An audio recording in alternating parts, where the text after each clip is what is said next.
In this video, I will show you how to attribute nofollow or dofollow to links in Hostinger Website Builder. I am now inside my Hostinger Website Builder, and let's first create a link to attribute it to give it a nofollow or dofollow. Let's get in touch, make this link, for example, go to a web address.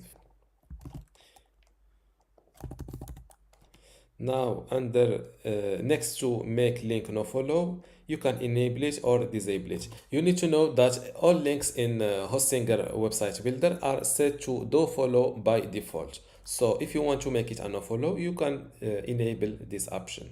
When it is disabled, it means this link is a dofollow link. With this option enabled, search engines will ignore this link. Don't forget to click on save, then update your website to reflect your changes online. And this is how to attribute a nofollow or dofollow to links in your Hostinger Website Builder.